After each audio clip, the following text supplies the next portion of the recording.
किसान भाइयों नमस्कार। आज मैं यहाँ पर पारस नर्सरी नड्डा फार्म जोहर नाली गग्गर नदी के बड़े बांध पर खड़ा हूँ। आप मेरे पीछे बहुत सी लहलहाती सब्जियाँ देख रहे हैं, इधर फलदार पौधे भी हैं।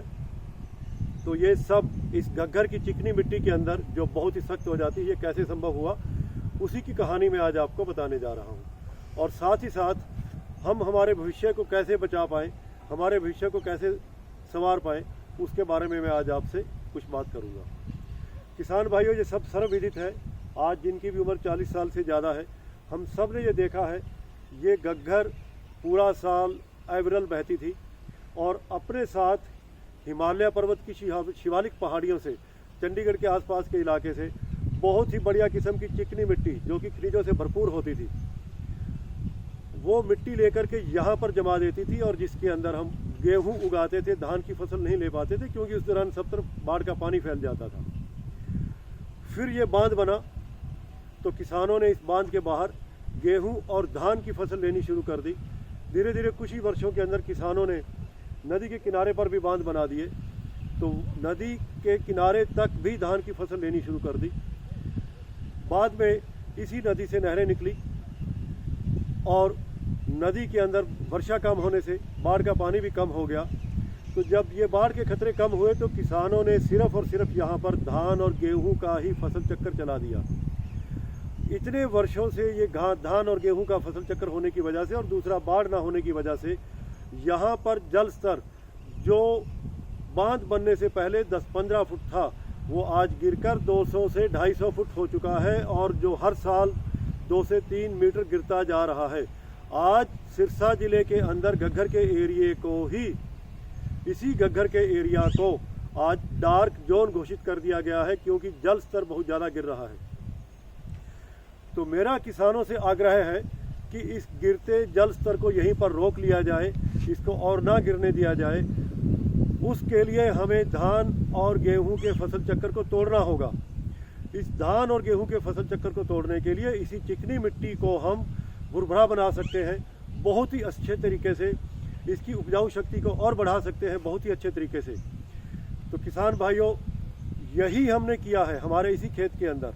यहाँ पर आप जो देख रहे हैं सब्जियाँ, इसी खेत के अंदर आज से 6 महीने पहले बड़ी मुश्किल से ट्रैक्टर चल पाता था क्योंकि ये मिट्टी बहुत सख्त है, सूखने पर बहुत सख्त हो जाती है। लेकिन इसके अंदर हमने धान के छिलके की राख, गोबर की खाद, हरी खाद, ये सब डालकर इस मिट्टी को भुरभुरा भी बनाया और साथ ही साथ जहर मुक्त खेती करने के लिए, जैविक ऑर्गेनिक खेती करने के लिए हमने यहाँ पर जहरों का इस्तेमाल भी बंद कर दिया है। आज इस खेत के अंदर अनेकों प्रकार की सब्जियाँ जिसके बारे में यहाँ पर कभी सोचा भी नहीं था। यहाँ पर आपको बेल वाली सब्जियाँ, यहाँ पर आपको खरबूजा, तरबूज, विभिन्न प्रकार की मिर्चें, विभिन्न प्रकार की शिमला मिर्चें, विभिन्न प्रकार के घिया, तोरी, भिंडी, पेठा और विभिन्न प्रकार के फल यहाँ पर आपको मिलेंगे। यहाँ पर हमने बहुत ही उत्तम किस्म का प्याज का भी उत्पादन किया है। इस खेत के अंदर किसान भाइयों आज ड्रिप और फुहारा सिस्टम लगा हुआ है, जिससे यहाँ पर पानी की खपत सिर्फ 25% हो रही है। यानी कि हमने 75% पानी अपना बचा लिया है जो ज़मीन के अंदर ही रहेगा।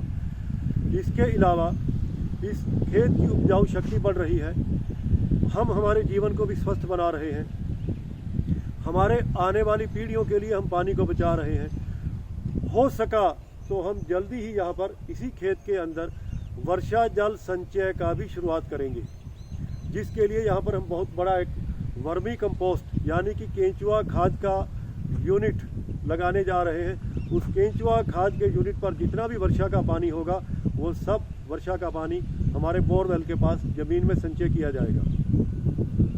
तो किसान भाइयों, यही सब इस मिट्टी के अंदर किया जा सकता है। हम धान और गेहूं के फसल चक्कर को तोड़ सकते हैं। अब प्रश्न आता है कि अगर आप इन दूसरी फसलों की तरफ जाएं तो यहाँ पर और मुश्किलें हैं, जैसे कि जंगली जानवरों से नुकसान। यहाँ पर नील गाय है, हमारे इस इलाके के अंदर जंगली सूअर भी बहुत हैं। तो उन जंगली जानवरों से भी इन फसलों को बचाने के लिए ये उपाय भी हमने किया है। जैसे यहाँ पर हमने मीठा मक्का लगाया, हमने अरहर लगाई, हमने दूसरी दालें भी लगाई। भिंडी को भी बहुत नुकसान करते हैं ये जंगली जीव, आलू को नुकसान करते हैं जंगली सूअर, तो इन सब को बचाने का भी उपाय किया है। अब प्रश्न आता है बाजारीकरण का, क्योंकि धान और गेहूं तो आप जाके मंडी में डाल देते हैं और आपको MSP मिल जाता है, जिससे किसान को नुकसान होने का खतरा कम है। लेकिन दूसरे सब्जी या फलों के अंदर किसान को नुकसान भी हो सकता है, बहुत आर्थिक नुकसान झेलना पड़ सकता है, जो हमारे बस की बात नहीं है। उस नुकसान से बचने के लिए आज हम हमारे खेत की सब्जियां या फल सीधा खाने वाले तक शहर में पहुंचाते हैं। हम मंडी में सब्जी या फल नहीं ले जाते, लेकिन सीधा पहुंचाने के लिए एक अकेले किसान को बहुत मुश्किल आती है, उसके बस का रोग नहीं रहता।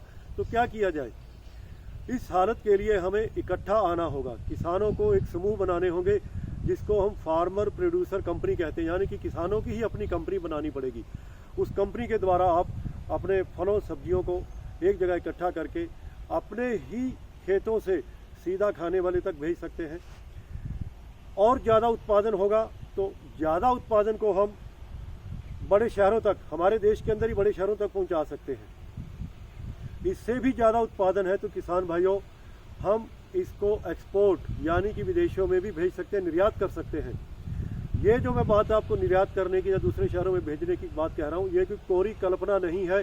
हमारे ही देश के अंदर किसान कंपनियां बनी हुई हैं। उन किसान कंपनियों का करोड़ों का टर्नओवर है, सैकड़ों करोड़ों का टर्नओवर है, 300-400 करोड़ तक के टर्नओवर है उनके। वो दूसरे शहरों में भी भेजते हैं और एक्सपोर्ट भी करते हैं। आप छत्तीसगढ़ के अंदर रायपुर के आसपास देखेंगे, हमारे हरियाणा के ही किसानों ने वहाँ पर कंपनियाँ बना रखी हैं। अगर आप वेस्टर्न महाराष्ट्र में जाएंगे तो वहाँ से प्याज, अंगूर, अनार और अन्य सब्जियाँ जिसके अंदर संवाजना है, ये भी एक्सपोर्ट हो रहा है। कर्नाटक के अंदर जाएं तो वहाँ से मसाले, अनार और अंगूर एक्सपोर्ट हो रहे हैं, फूल एक्सपोर्ट हो रहे हैं। आप तमिलनाडु, केरल में जाएं तो वहाँ से भी मसाले एक्सपोर्ट हो रहे हैं। गुजरात में जाएं तो वहाँ से सब्जियों के बने हुए उत्पाद एक्सपोर्ट हो रहे हैं। तो किसान भाइयों, हमें दूसरों को कोसने की बजाय या हमें दूसरों का मुँह ताकने की बजाय या सहायता की ढूंढने की बजाय अपने आप ही ये बीड़ा उठाना होगा। सब इकट्ठा होकर ये करेंगे तो ये संभव है। इसके अंदर शुरुआत में थोड़ा खर्चा भी होगा, लेकिन आप आधा एकड़, 1 एकड़, 2 एकड़, 3 एकड़ से शुरुआत कीजिए अपनी गुंजाइश के हिसाब से। मैं मुकेश कंबोज, जैविक खेती सलाहकार, भारत सरकार द्वारा अनुमोदित, यहाँ पर मेरे खेत में ही 1 महीने में 8 से 10 दिन रहता हूँ। आप कभी भी आइए। बहुत किसान अभी आते हैं मेरे पास यहाँ पर सीखने के लिए, पूछने के लिए। मैं यहाँ पर मौजूद रहता हूँ। आइए हम सब मिलकर आगे बढ़ें, हम सब हाथ मिलाएं, हम हमारे उत्पादन को सीधा खाने वाले तक पहुंचाएं और आर्थिक नुकसान सहने की बजाय हम हमारे आर्थिक हालात को और बेहतर करें, जो कि हमारे परिवार की शिक्षा, हमारे परिवार के स्तर को सुधारने के काम आएगा, हमारे बच्चों के भविष्य को बचाने के काम आएगा। ये जो पानी का गिरता जल स्तर है, इसको बचाएं, भूमि की उर्वरा शक्ति को बचाएं और ऑर्गेनिक और जैविक उत्पादन करके हम हमारी सेहत को बचाएं, हमारे पशुओं की सेहत को बचाएं। साथ ही साथ हमारे लिए ये पेड़ पौधे, ये पक्षी, ये बहुत ही ज़रूरी है। यही पक्षी हमारे खेतों से हानिकारक कीटों को भी चुनते हैं। ये एक अलग विषय है, इसके ऊपर हम अलग से विस्तार से चर्चा कर सकते हैं। लेकिन मेरा सबसे आप निवेदन है, कृपया धान और गेहूं के फसल चक्कर को तोड़ना शुरू कीजिए। जैसे ही आप इसको तोड़ना शुरू करेंगे, आपके आर्थिक हालात में भी सुधार आएगा, आपके गिरते जल स्तर को भी हम बचा पाएंगे, पानी की उर्वरा शक्ति को भी बचा पाएंगे और यही हमारे बच्चे हमें भविष्य में कोसने की बजाय समझदार कहेंगे। धन्यवाद।